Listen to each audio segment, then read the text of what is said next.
Drama serial खुदा गवाह की अगली किस्त में हम देखेंगे कि शहरी बेगम आलिया बेगम को अरसलान के हवाले से तसल्ली देते हुए कहती हैं कि जायशा तो अरसलान से बचपन से वाकिफ़ है, वो उसकी अच्छी बुरी आदतों से वाकिफ़ है। ये सारी बातें सुनकर हामिद साहब भी मुस्कुराने लगते हैं। उनको लगता है कि जायशा आकर अरसलान को संभाल लेगी और सुधार देगी। एक बहुत बड़ी ये वजह होती है कि वो जायशा से अरसलान का निकाह करवा रहे होते हैं। वहीं हम देखेंगे कि सुफियान जायशा के निकाह वाले दिन बहुत दुखी होता है, यहाँ तक कि उसकी आंखों में आंसू आने लगते हैं। वो अंदर खड़ा होता है और खुद से बात करते हुए कह रहा होता है कि इतनी जल्दी तो मौसम नहीं बदलता जायशा, जितनी जल्दी तुम बदली हो।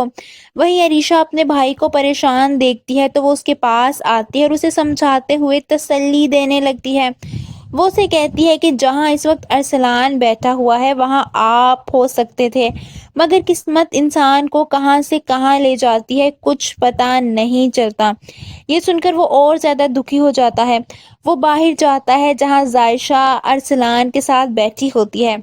वो दुख भरी और मुस्कुराती नज़रों से जायशा को देखता है। एक पल को जायशा भी नज़रें उठा के उसे देखती है, मगर अगले ही लम्हे वो नज़रें चुरा लेती है, क्योंकि अभी भी उसके दिल में अरसलान की जगह सुफियान होता है। अरसलान से तो उसका निकाह सिर्फ इसीलिए हो रहा होता है कि वो शहरी बेगम से बदला लेना चाहती है। वहीं हम देखेंगे कि निकाह शुरू होने वाला होता है जब जायशा निकाह रुकवा देती है। वो अपनी ताई जान से कहती है कि मैंने अपनी कुछ शर्तें लिखी हैं, मेरी कुछ शर्तें हैं जिनको मानना है आप लोगों को। ये सुनकर शिरीन बेगम हैरान रह जाती हैं। वो जायशा से कहती हैं कि क्या मजाक है जायशा, सब देख रहे हैं, काजी साहब इंतज़ार कर रहे हैं निकाह के लिए। जिस पर जायशा भी साफ साफ कहती है कि ताया अब्बू ये मेरा हक है। अब की बार वो हामिद साहब से कहती है और कहती है कि अगर आपने ये शराइत ना मानी तो मैं ये निकाह नहीं करूँगी।